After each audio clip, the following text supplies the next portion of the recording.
Definitely an innovator, definitely a visionary, definitely a connector. Larry is somebody who sees possibilities and isn't afraid. Yet he's also very practical, and I really admire that about him. His most significant impact is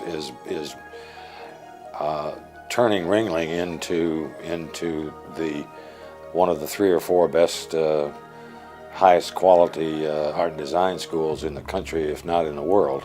He's a real guy. He's approachable. He takes calculated risks, and you know he has his eyes set on a goal because he wants it to be a home run. Larry Thompson was born in Dayton, Ohio on October 14, 1947, to Ted and Helen Thompson. Miami Valley Hospital. My mother was actually a nurse, and she had graduated from the RN program at Miami Valley Hospital, so it was always the place for us to go. He was the youngest of 2 boys, his older brother Ted 4 years his senior. His father was a purchasing agent for General Motors for 40 years.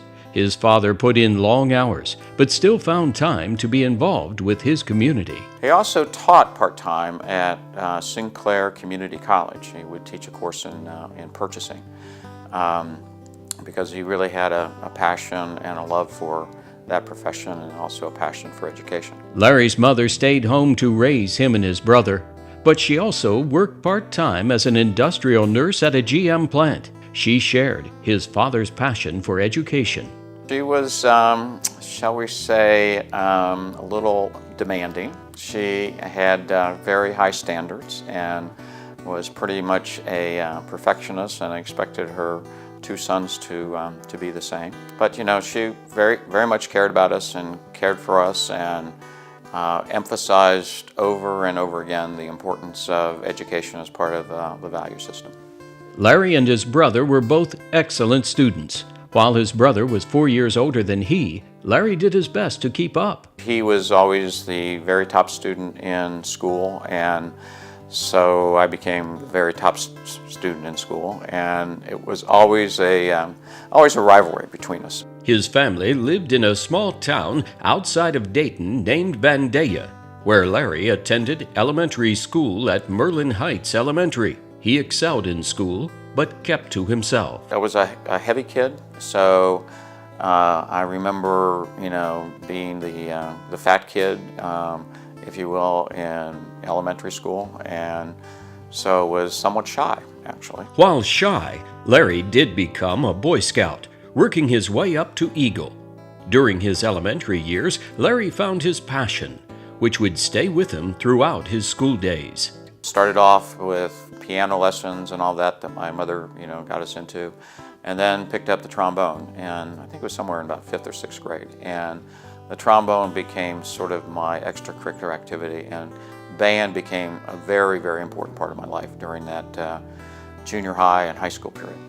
Not only did he love to play music, but he loved to listen. Well, it's 1 for the money, 2 for the show, 3 In the 1950s, rock and roll was making the scene, and like most youngsters his age, he wanted to be a part of it. His parents, however, refused to buy him a record player. Larry decided to find a way to own one of those magic music boxes. Being the entrepreneur at that point, I actually ended up making Christmas tree ornaments and selling them to the neighbors in the neighborhood, and raised enough money to be able to buy, a small little record player and records so I could listen to my rock and roll music in my bedroom.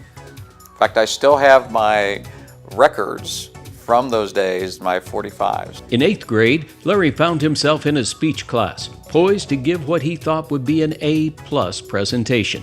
He had weaved humor into the speech and was prepared for the laughter and accolades of his fellow students. And nobody laughed. And here you are in junior high, giving this talk, and people are like, just sort of sinking in the chair, and I'm melting in front of the class, and thought I would never give a speech the rest of my life. At Vandalia Butler High School, Larry followed the academic course and entered the honors math program. He did well in all subjects, but excelled in math. I was a nerd. There's no doubt about it. I mean, I could have had the pocket protectors and all of that in terms of being a nerd in high school. Slide rule on the belt. Along with his academic studies, he continued to play in the band. I was in the marching band, the concert band, the jazz band, we had a little combo band, you know, all those kinds of things that I played in. Larry graduated from high school in 1965, third in his class, and was selected to give the invocation. While his 8th grade speech experience was still on his mind, he performed a yeoman's job as the invocation required no humor. After graduating from high school, he enrolled in Wittenberg University in Springfield, Ohio. His major was mathematics, but he was not sure to what end he would use his skills. I was really good at it, really good at mathematics. But I didn't love it. In fact, I didn't like it. But I just kept taking the courses because it came, you know, pretty easily to me. I ended up, you know, getting some minors in political science and in psychology and so forth, because those were things that were actually of more interest to me than math was. But you know, that's what I got my degree in. The decade of the 1960s brought about social change, the Civil Rights Movement, the Vietnam War. It all had a tremendous impact upon this young conservative nerd from Vandalia. I moved from this really shy, sort of nerdy guy to becoming basically having more personality and not being so shy. And so it was a growing period for me immensely to be in an environment like Wittenberg. I also was, while there, I was also a residence hall advisor, and enjoyed that just so much. That's what led me to go ahead and minor in psychology and so forth, because I loved working with people and, you know, helping them solve their problems and counseling them and that kind of thing. And it really is what led me in a whole nother career. Of course, like many of the young men his age, Larry had the military draft looming over him. When his number was drawn in the lottery, he was told to report for a physical. Went down for the physical, and fortunately I failed it. When I was 13, I had a hip operation that was a slipped epiphysis, and I was like on crutches and could not put any weight on my leg for 6 months. And so that was, you know, something that was there. Plus, at that point, I was probably heavy, and I tried to do whatever I can do so that I didn't get drafted. Some summer jobs during college, such as GM's engineering department and an actuary with an insurance company, convinced Larry that a math career was not for him. Upon graduation from Wittenberg in 1969, he applied to graduate schools to study psychology. He was accepted at California State University, Los Angeles. So in the fall of 1969, he packed up his Tempest convertible and headed out on Route 66 for LA. The next year would make a significant impression upon Larry. It was a huge cultural shock for me because I was very sort of sheltered again. It was sort of like, actually when I moved from Vandalia into college at Wittenberg, now it's going from this, you know, smaller liberal arts college to a big state university that is on the east side of town. It is, you know, primarily Hispanic population, and just a, you know, a huge shift. And during the time of the late 60s and early 70s, when California and LA were in like just, you know, immense, huge social change. And it was an exciting time to be studying higher education, because higher education was going through huge social change. This was when the buildings were being taken over, the riots were happening. Kent State happened in 1970. The highways were, you know, were basically shut down in LA because of protests. I mean, just a real eye-opening time. In 1970, Larry returned to Ohio, where he was hired at Wilmington College as Director of Financial Aid and Work Study. In Ohio, he continued his studies through California State and received a master's in counseling and higher education in 1973. In 1971, a year after returning to Ohio, he married his college sweetheart. She was from Springfield. She was a quote-unquote townie from Springfield. And she was a teacher. And so she taught down in Wilmington, and I taught, I was Director of Financial Aid. On August 10, 1978, Larry's first son, Eric, was born. By the end of the 1970s, Larry felt the urging to continue his education. If he was going to stay in higher education, he would need a PhD. I had actually written a couple of papers about student rights and the changing law that was taking place at that time with students in the 60s, and I thought, well, law school, well, maybe I ought to look at law school. So anyway, applied to law school, and I have to tell you that there are a lot of places I didn't get into. I was on the wait list at Ohio State University's law school, and went up and talked to them and interviewed with them, and eventually they sort of let me in, toward the last minute. He would soon find that law and his logical math brain, along with his psychology training, were a perfect fit, and he excelled at law school, graduating in 1976 second in his class with a Juris Doctorate summa cum laude. While in law school, he had worked as an intern with the firm of Vors, Sater, Seymour, and Pease. One of the firm's clients was Ohio State University. When the partner in charge of their account heard of Larry's educational background, he put him to work with him in educational law. It was an educational law practice because it was dealing with educational clients, which have different issues than corporations do, and so forth. So, for example, Ohio State was one of our clients, Denison was one of the clients, University of Dayton was one of the clients, and so forth. And you're dealing with issues of tenured faculty, you're dealing with issues of student rights, you're dealing with all of those kinds of issues that are not the same as issues involving a normal sort of business and corporation.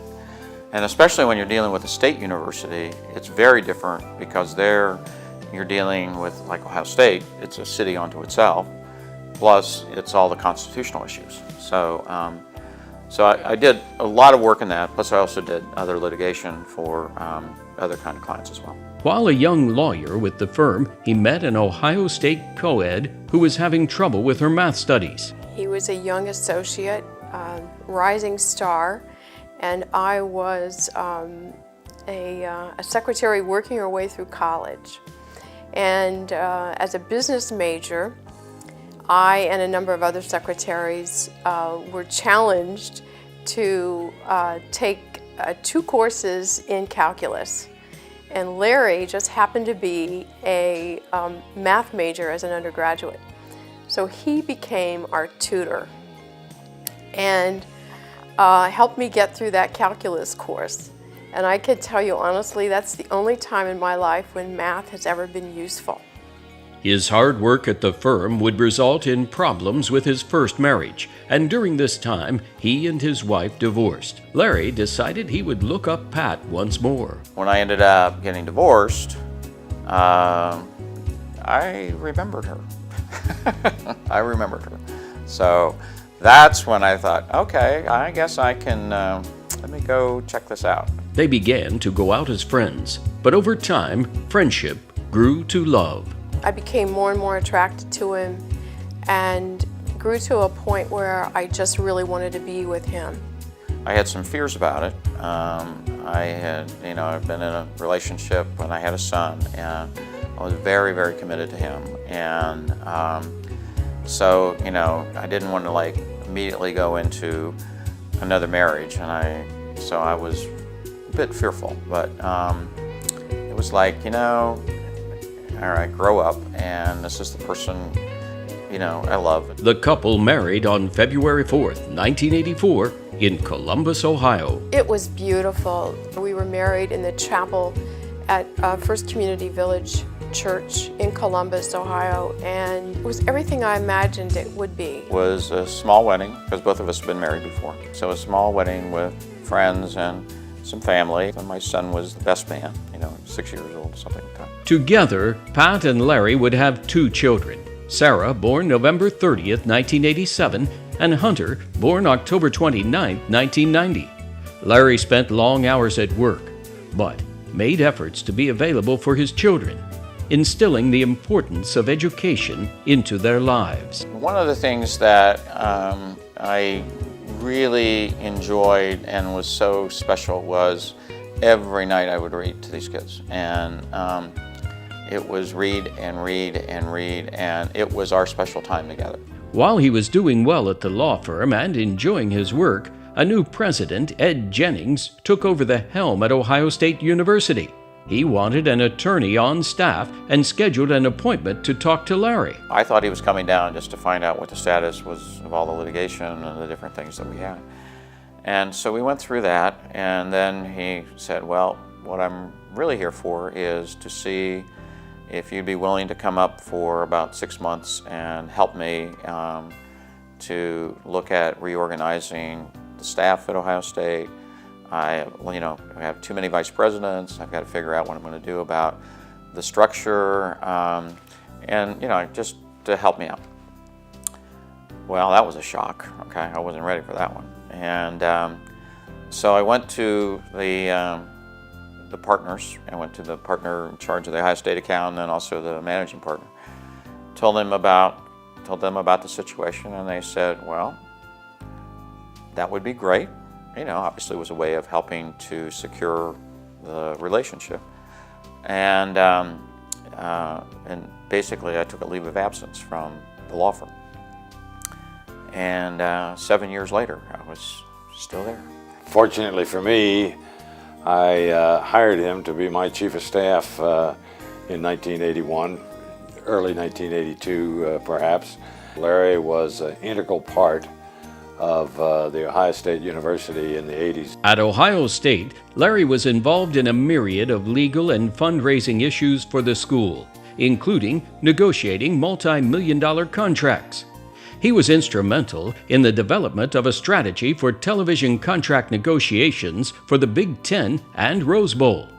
While at Ohio State, Larry became adjunct professor of law in 1982, developing and teaching seminars for administrators on educational law issues.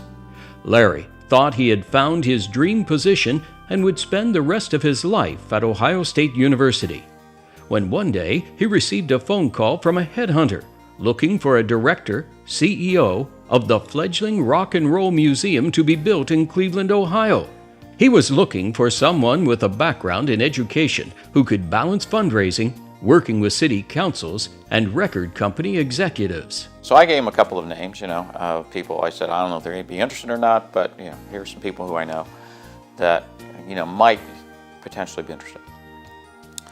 So he took those names and so forth, and then he did his little headhunter trick and said, well, what about you? And I sat there, it felt like 5 minutes, and it was probably 5-10 seconds. And the only response I gave him was, good golly, Miss Molly. Seriously. That next thing you know, I'm up in Cleveland interviewing and New York interviewing, and lo and behold, they offered me the job. Good golly, Miss Molly. The position was a tremendous challenge for Larry. Record industry executives expected the city of Cleveland to pay for the facility. The building, designed by IM Pei, was estimated at $50 million. When the money wasn't there, record industry leaders felt misled. They were ready to quit. The city asked for a second chance. It was now up to Larry to bring everyone together for a successful outcome. It literally was like being manic depressive, because it was incredible highs with meeting incredible stars and being a chance to interact with them and having great success in terms of raising money and doing things with respect to the economic development aspect of it. You know, a lot of wonderful, wonderful things. And incredible lows, because nobody in Cleveland believed it was going to happen. It was constant media scrutiny. While it was a pressure-filled position, it was also a labor of love. In this position, Larry was able to merge his childhood passion for music and rock and roll.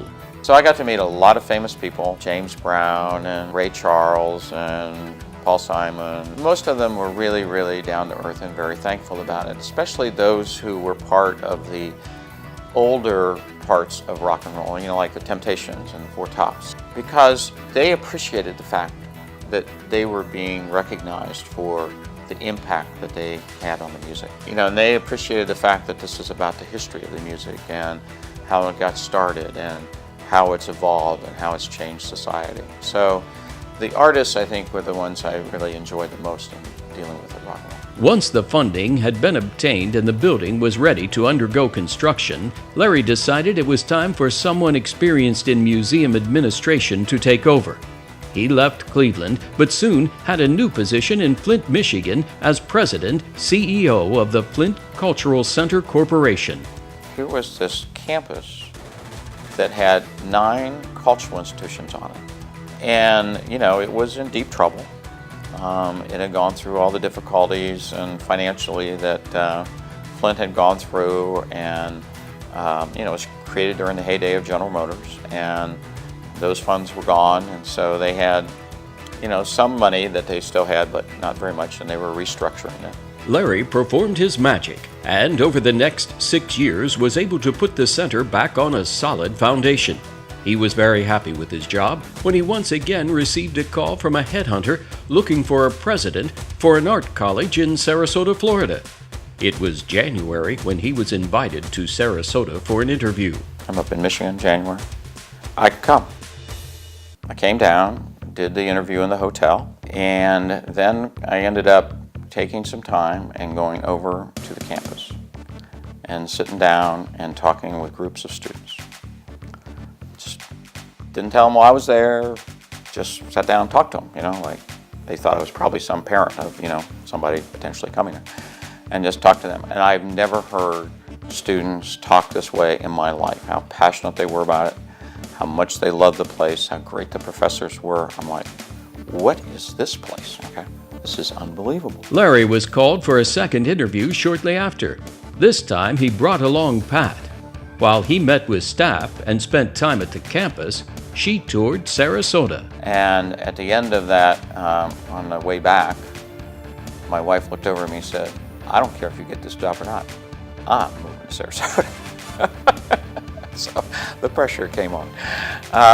But nonetheless, fortunately, everything worked out, and I ended up getting the job, and I love it here, love it. For Larry, the position meant returning to education. However, it brought new challenges, as he had been working over the past many years with startup projects, or projects that were in financial difficulty. Not the case at the Ringling School of Art and Design. His predecessor, Dr. Arlen Chris Janer, had placed the school on a solid foundation. My whole role had to change. It really had to change from being the startup kind of fix-it person to the manager of a successful organization. And so then it became clear that a couple of things were really probably needed. One was a strategic plan for how we would move the institution forward and to, you know, greater and greater heights. One would be a capital campaign about raising money to help us get to those new heights, and another one was, you know, basically having this institution better known not only in Sarasota, but also nationally and internationally. Larry took it to the next level, maybe the next like 10 levels, and Ringling's going to have an international impact. I'm just sure of it. We thought Larry's dreams were pretty large in the beginning. And then last year, when this new academic center opened, that is one of the most high-tech college buildings, we were amazed that this had really come true. Larry saw that dream and went for it, and he continues to go for it, and this college is unlike any other. We know why it's viewed by many as the #1 art college in the world. Before Larry arrived, it was a good school, but it was not distinguished by any stretch of the imagination. Today, it's one of the 3 or 4 top art schools in the country, perhaps in the world, and probably the very best in computer animation. And you see his gratification in how students excel and how they go on and work in important positions in important companies, and how they as individuals come out of that college and feel really good about themselves. And that's important. While Larry puts in long hours for the college, he also enjoys playing, as evident each spring during the school's avant-garde fundraising event. Larry and Pat are incredibly creative. They say they're not artistic, but they are amazing when it comes to costumes and getting in those roles for the avant-garde. Larry can always be counted on in getting a costume that is not just unusual, but unique. One time he was a cowboy and actually brought a horse, a fairly large horse, to avant-garde. Larry Thompson has been an integral part of growing the Ringling School of Art and Design into one of the premier design schools in the United States. We asked him his advice for those who follow. Follow your passion. The passion for whatever it is that you want to do is the most important thing of all. If you're not following your passion, you're not going to enjoy life. And that's what life is about. It is way too short, so you better enjoy it while you're here. And if you're doing something that you don't like, get out of it and start over and move on and follow your passion. I have a strong sense of values for importance of things like education and the importance of integrity. And I think those are 2 absolutely critical pieces that I hope we've been able to instill as your parents in terms of your life, to always act with total integrity. If you don't act with integrity, then you're not being true to yourself, you're not being honest to yourself, and there's nothing that's worth compromising the integrity, nothing.